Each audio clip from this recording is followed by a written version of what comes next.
నమస్తే అండి. నమస్తే అమ్మా. మొన్న జరిగిన అంటే విశాఖకి వచ్చిన కంటైనర్ డ్రగ్స్ ఎంత కలకలం రేపిందో మనం చూస్తూనే ఉన్నాం. అది ఇప్పటికీ ఇంకా జరుగుతూనే ఉంది. సిబిఐ విచారణ జరుగుతుంది. కానీ సిబిఐ ఎఫ్ఐఆర్ ఫైల్ చేసినప్పుడు అందులో కొన్ని అంశాలు అయితే ప్రకటించడం అయితే జరిగింది. అక్కడ మేము ఏదైతే మేము ఫాలో అవుతున్నాం, ఏదైతే ప్రొసీడింగ్ ఫాలో అవుతున్నామో అది చేసేటప్పుడు చాలామంది వేరియస్ ఆఫీసర్స్ ఆఫ్ ఆంధ్రప్రదేశ్కి సంబంధించిన చాలామంది ఆఫీసర్స్ ప్లస్ అక్కడ పోర్ట్లో ఉన్న సిబ్బంది కూడా చాలామంది మా పనికి ఆటంకం కలిగించారు, మా విధులకు ఆటంకం కలిగించారు అని సిబిఐ అయితే చెప్పడం జరిగింది. అసలు దీన్ని ఎలా చూడొచ్చు అంటారు? మొన్న మనం ఆల్రెడీ దీని మీద చాలా మాట్లాడుకున్నాం, డిస్కషన్స్ కూడా జరిగాయి. ఇది సంధ్యా ఆక్వాకి సంబంధించి ఈ కంటైనర్ వచ్చిందని మనందరికీ తెలిసిన విషయం ఇది. అయితే సిబిఐ ఎవరైతే ఉన్నారో ఆఫీసర్స్, వాళ్ళు ఈ కంటైనర్కి సంబంధించి వాళ్ళ విధులు వాళ్ళు నిర్వహించేటప్పుడు ఆ నిర్వర్తించడంలో కొంతమంది పోలీస్ అధికారులు, తర్వాత పోర్టుకు సంబంధించిన వాళ్ళు, ఈ సంధ్యా ఆక్వాకి సంబంధించిన కొంతమంది వాళ్ళు కూడా వీళ్ళ విధులకి ఆటంకం కలిగించి అంటే సమయం వృధా చేశారు. అంటే మేబీ వాళ్ళని బార్గెన్ చేశారా, ఏం చేశారు మనకైతే తెలీదు. అంటే దాన్ని వాళ్ళు పట్టుకోకుండా ఉండటానికి వాళ్ళ ప్రయత్నాలు ఏమైనా చేశారేమో. పోలీస్ అధికారులు కూడా ఉన్నారు అంటే తప్పకుండా ప్రభుత్వ హస్తం ఉండొచ్చు, మనకు తెలియదు. కాబట్టి ఇది జరిగింది అక్కడ. ఆ తర్వాత ఎఫ్ఐఆర్లో దీనికి సంబంధించి మనకి వాళ్ళు డాగ్ స్క్వాడ్ వచ్చి ఈ ఎలక్షన్ కమిషన్కి సంబంధించిన వాళ్ళు ఇచ్చారు. ఎందుకంటే వాళ్ళ దగ్గర అప్పుడు డాగ్ స్క్వాడ్ లేకపోయింది సిబిఐ వాళ్ళ దగ్గర. సో వాళ్ళు రిక్వెస్ట్ చేసినప్పుడు రవిశంకర్ అయ్యనార్ అని ఒక ఆయన, సిపి రవిశంకర్ అయ్యనార్ ఏం చెప్పారంటే, వాళ్ళ దగ్గర లేకపోవటం వల్ల మేము వాళ్ళకి సహాయం చేయాల్సి వచ్చింది. మా డాగ్ అది వాసన చూస్తాయి కదా, డాగ్ వాసన చూసి పడతాయి కాబట్టి మా తరఫున మా డాగ్ స్క్వాడ్ని మేము పంపించాము. యాక్చువల్గా అది మా పరిధి కాదు, మేము అక్కడికి వెళ్ళకూడదు, అది ప్రైవేట్ కదా. అది మాకు గవర్నమెంట్కి సంబంధించింది కాకపోయినప్పటికీ కూడా వాళ్ళ రిక్వెస్ట్ మీద మేము పంపించాల్సి వచ్చింది, పంపించాము. ఆ సమయంలో జరిగింది ఇది అని ఎఫ్ఐఆర్లో నోట్ చేయడం అయితే జరిగింది. ఇంకోటి ఏంటంటే సిబిఐ వాళ్ళు చెప్పింది ఏంటంటే ప్రాథమిక పరీక్షలు చేసి అందులో కొకైన్ ఇంకా వేరియస్ కొన్ని పదార్థాలు ఉన్నాయని అయితే చెప్పారు. ఇప్పుడు ఢిల్లీకి పంపించడం కూడా జరిగింది వాటిని చెక్ చేయడానికి. అది మొత్తం ఒకవేళ కరిగిస్తే గనక దాదాపు 2500 గ్రాముల వరకు డ్రగ్స్ వచ్చే అవకాశం ఉందని అయితే చెప్తున్నారు. దాన్ని ఎలా చూడొచ్చు అంటారు? అంటే ఇప్పుడు సంధ్యా ఆక్వా వాళ్ళు చెప్పేది ఏంటంటే అది ఇన్యాక్టివ్ డ్రై ఈస్ట్ మాత్రమే అందులో వచ్చిందని వీళ్ళు చెప్తున్నారు. కానీ సిబిఐ వాళ్ళేమో ఇలా చెక్ చేయడానికి పంపించాము, అందులో కొకైన్ ఇంకా ఇతర పదార్థాలు ఉంటాయని వాళ్ళు చెప్తున్నారు. దీన్ని ఎలా చూడొచ్చు?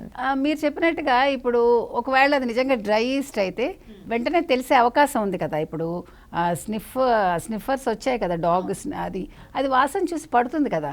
ఉత్త డ్రై ఈస్ట్ అయితే వీళ్ళు ఎక్కడైతే పట్టుకున్నారో కంటైనరు, అక్కడి నుంచి ఢిల్లీకి శాంపిల్స్ పంపించాల్సిన అవసరం లేదు కదా. అవును, అది అవునా కాదా అనేది వాళ్ళు చెక్ చేసి పంపించారు.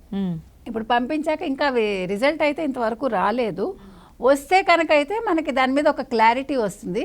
నిజంగా అది డ్రై ఈస్ట్ కాదు, అందులో ఈ కొకైన్ కూడా ఉంది అంటే మాత్రం చాలా అరెస్టులు జరుగుతాయి, చాలా గందరగోళం అయితే జరుగుతుంది దాని మీద. అండ్ ఇంకోటి ఏంటంటే ఈ సంధ్యా ఆక్వా ఎక్స్పోర్ట్స్కి సంబంధించిన ఒక బస్సు అయితే ఒక చోట ఒక 3-4 రోజులు అలాగే అక్కడే ఉండిపోయింది. కానీ అందులో తర్వాత చెక్ చేస్తే కనుక సంధ్యా ఆక్వాకి సంబంధించిన ఫైల్స్, రికార్డ్స్ ప్లస్ హార్డ్ డిస్కులు, పెన్ డ్రైవ్లు అన్నీ దొరకడం జరిగింది. అక్కడున్న పోలీస్ ఆఫీసర్స్ ఎవరైతే ఉన్నారో ఆ డ్రైవర్ని పిలిచి అది ఓపెన్ చేయించి చెక్ చేశారు. కానీ అవి తీసుకెళ్ళి మళ్ళీ ఆ కంపెనీ వాళ్ళకే, సంధ్యా వాళ్ళకే అప్పగించడం జరిగింది. ఎందుకు అలా చేశారు అంటే ఒకవేళ వాళ్ళకి అనుమానాస్పదంగా ఉంటే సిబిఐ వాళ్ళకి రిపోర్ట్ చేయాలి. కానీ వాళ్ళకి ఇన్ఫార్మ్ చేయకుండా వీళ్ళు కంపెనీకి ఇవ్వడం వెనుక అంటే అర్థం ఏమంటారు? అదే అక్కడ మనకి క్లియర్ కట్గా అర్థమవుతోంది, అక్కడ ఏదో ఉంది. కానీ ఇప్పుడు ఒక పోలీస్ అధికారి ఆ మహేష్ అన్న అతను ఏం చెప్తున్నాడు, మేము అక్కడ ఒక బస్సు ఆగి ఉంది 4 రోజులుగా, అయితే ఆ బస్సు డ్రైవర్ ఇల్లు అక్కడ దగ్గరలోనే ఉంది, ఆ బస్సు ప్రాబ్లం రావడం వల్ల అక్కడ ఉంచేసి అతని ఇల్లు దగ్గర ఉంది కాబట్టి అక్కడ ఆ బస్సు ఆగి ఉంది అని చెప్పాడు ఆయన, ఒక కథ. రెండోది లోపల దాన్ని వీళ్ళు ఆ పోలీస్ అధికారి ఎవరైతే ఉన్నారో వాళ్ళ డ్రైవర్ని పిలిపించి ఓపెన్ చేయించడానికి ప్రయత్నించారు కదా. కానీ అతను కిటికీలోంచి వెళ్ళాడు, మీరు గమనిస్తే కిటికీలోంచి దూకి వెళ్ళి అందులో ఏమున్నాయని చెప్పాడు, పెన్ డ్రైవ్స్ ఉన్నాయి, తర్వాత హార్డ్ డిస్క్లు ఉన్నాయి, తర్వాత ఈ ఫైల్స్ ఉన్నాయి, రికార్డ్స్ ఉన్నాయి, అండ్ దెన్ చెక్ బుక్స్ ఉన్నాయని మనకు తెలుసు. ఓకే, ఎవడైనా బ్యాంక్ చెక్ బుక్స్ అట్లా వదిలేస్తారా? అందులో ఒక కంపెనీకి సంబంధించి పెన్ డ్రైవ్స్ ఇవన్నీ ఉన్నాయంటే చాలా ఇంపార్టెంట్ మ్యాటరు. అంటే మనం దీన్ని ఎలా చూడొచ్చు అంటే దీన్ని ఆల్రెడీ అందులో ప్రాబ్లం ఉంది కాబట్టి ఇప్పుడు వీళ్ళకి సంబంధించిన లావాదేవీలన్నీ ఆ ఫైల్స్లోనూ లేకపోతే హార్డ్ డిస్క్లోనూ ఆ పెన్ డ్రైవ్ల్లోనూ ఉండొచ్చు. సో ఇప్పుడు సిబిఐ ఎంక్వైరీ జరుగుతుంది కాబట్టి దాన్ని ఆపటం కోసం వాళ్ళు వీటన్నిటిని తెచ్చి ఇక్కడ ఒక మూల పెట్టేస్తారు, అంటే ఒక చోట దాచిపెట్టారనమాట. అది పొరపాటున ఏం జరిగింది, వాళ్ళు ఎక్స్పెక్ట్ చేసి ఉండరు దీన్ని. దాని గ్రామస్తులు చూసి వాళ్ళు ఇలా పోలీసులకి ఇన్ఫార్మ్ చేస్తారని అక్కడ వాళ్ళకి మైనస్ అయింది అది.